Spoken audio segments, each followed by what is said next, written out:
Number the Stars, Chapter 9. Why are you lying?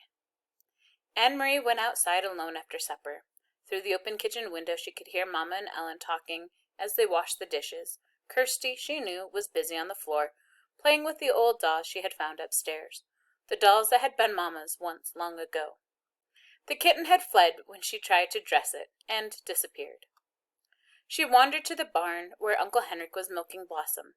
He was kneeling on the straw-covered floor beside the cow, his shoulder pressed against her heavy side, his strong tan hands rhythmically urging her milk into the spotless bucket. The god of thunder sat alertly poised nearby, watching. Blossom looked up at Anne-Marie with big brown eyes and moved her wrinkled mouth like an old woman adjusting false teeth. Anne-Marie leaned against the ancient splintery wood of the barn wall and listened to the sharp rattling sound of the streams of milk as they hit the sides of the bucket. Uncle Henrik glanced over at her and smiled without pausing in the rhythm of milking. He didn't say anything.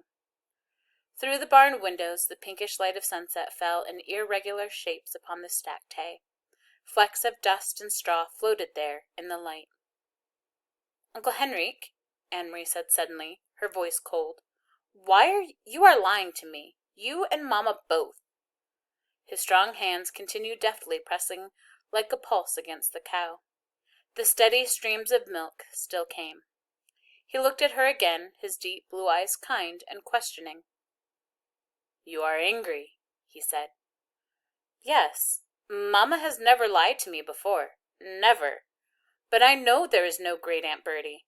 Never once in all the stories I've heard, in all the old pictures I've seen, has there been a great Aunt Bertie." Uncle Henrik sighed. Blossom looked back at him as if to say, "Almost done." And indeed, the streams of milk lessened and slowed. He tugged at the cow gently but firmly, pulling down the last of the milk. The bucket was half full, frothy on the top. Finally, he set it aside and washed the cow's udder with a clean, damp cloth. Then he lifted the bucket to a shelf and covered it. He rubbed the cow's neck affectionately. At last he turned to Anne-Marie as he wiped his own hands with the cloth. "How brave are you, little Anne-Marie?" he asked suddenly. She was startled and dismayed. It was a question she did not want to be asked. When she asked it of herself, she didn't like her own answer. "Not very," she confessed, looking at the floor of the barn. Tall Uncle Henrik knelt before her so that his face was level with hers. Behind him, Blossom lowered her head, grasped a mouthful of hay in her mouth, and drew it in with her tongue. The kitten cocked its head, waiting, still hoping, for spilled milk. "I think that is not true," Uncle Henrik said. "I think you are like your mamma, and like your papa, and like me. Frightened, but determined. And if the time came to be brave, I'm quite sure you would be very, very brave. But," he added, "it is much easier to be brave if you do not know everything. And so your mamma does not know everything. Neither do I. We only know what we need to know. Do you understand what I am saying?" he asked, looking into her eyes. Anne-Marie frowned. She wasn't sure.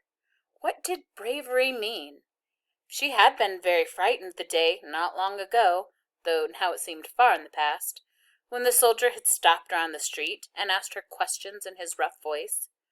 She had not known everything then. She had not known that Germans were going to take away the Jews. And so when the soldier asked, looking at Ellen that day, "What is your friend's name?" she had been able to answer him, even though she was frightened. If she had known everything, it would not have been so easy to be brave. She began to understand just a little. "Yes," she said to Uncle Henrik, "I think I understand." "You guessed correctly," he told her. "There is no great Aunt Bertie, and never has been. Your mamma lied to you, and so did I. We did so," he explained, "to help you to be brave, because we love you. Will you forgive us for that?" Anne-Marie nodded.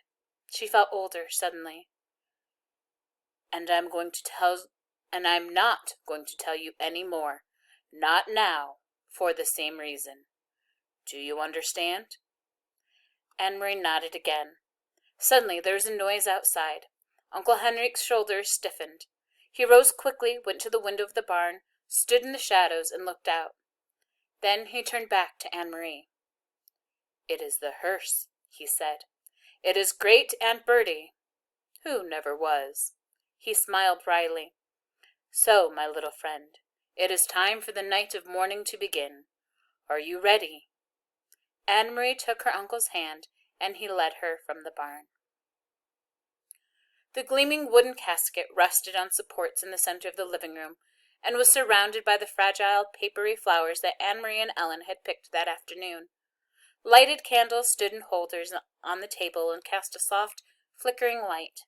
The hearse had gone, and the solemn-faced men who had carried the casket indoors had gone with it, after speaking quietly to Uncle Henrik.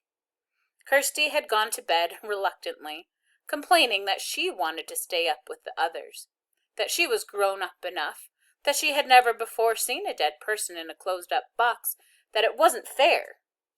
But Mama had been firm. And finally, Kirsty, sulking, had trudged upstairs with her dolls under one arm and the kitten under the other. Ellen was silent and had a sad expression. "I'm so sorry your Aunt Bertie died," Anne-Marie heard her say to Mama, who smiled sadly and thanked her. Anne-Marie had listened and said nothing. "And so now I, too, am lying," she thought, "and to my very best friend. I could tell Ellen that it isn't true, that there is no great Aunt Bertie. I could take her side and whisper the secret to her, so she wouldn't have to feel sad." But she didn't. She understood that she was protecting Ellen the way her mother had protected her. Although she didn't understand what was happening or why the casket was there, or who, in truth, was in it, she knew that it was better, safer, for Ellen to believe in great Aunt Bertie. So she said nothing. Other people came as the night sky grew darker. A man and a woman, both of them dressed in dark clothing. The woman carrying a sleeping baby, appeared at the door, and Uncle Henrik gestured them inside. They nodded to Mama and to the girls. They went, following Uncle Henrik, to the living room and sat down quietly. "Friends of great Aunt Bertie," Mama said quietly, in response to Anne-Marie's questioning look. Anne-Marie knew that Mama was lying again, and she could see that Mama understood that she knew. They looked at each other for a long time and said nothing. In that moment, with that look, they became equals. From the living room came the sound of a sleepy baby's brief wail. Anne-Marie glanced through the door and saw the woman open her blouse and begin to nurse the infant, who quieted. Another man arrived, an old man, bearded. Quietly he went to the living room and sat down, saying nothing to the others, who only glanced at him. The young woman lifted her baby's blanket, covering her face with her own breast. The old man bent his head forward and closed his eyes, as if he were praying. His mouth moved silently, forming words that no one could hear. Anne-Marie stood in the doorway, watching the mourners as they sat in the candlelit room. Then she turned back to the kitchen and began to help Ellen and Mama as they prepared food. In Copenhagen, she remembered, when Lise died, friends had come to their apartment every evening. All of them had brought food, so that Mama wouldn't need to cook. Why hadn't these people brought food? Why didn't they talk? In Copenhagen, even though the talk was sad, people had spoken softly to one another and to Mama and Papa. They had talked about Lise, remembering happier times. Thinking about it as she sliced cheese in the kitchen, Anne-Marie realized that these people had nothing to talk about. They couldn't speak of happier times with great Aunt Bertie when there had never been a great Aunt Bertie at all. Uncle Henrik came into the kitchen. He glanced at his watch, then at Mama.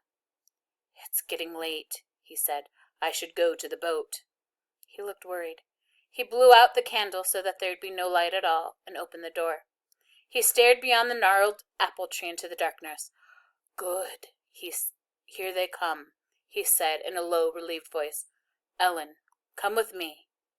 Ellen looked questioningly toward Mama, who nodded. "Go with Henrik," she said. Anne-Marie watched, still holding the wedge of firm cheese in her hand, as Ellen followed Uncle Henrik into the yard. She could hear a sharp, low cry from Ellen, and then the sound of voices speaking softly. In a moment Uncle Henrik returned. Behind him was Peter Nielsen. Tonight, Peter went first to Mama and hugged her. Then he hugged Anne-Marie and kissed her on the cheek, but he said nothing. There was no playfulness to his affection tonight, just a sense of urgency, of worry. He went immediately to the living room, looked around, and nodded at the silent people there.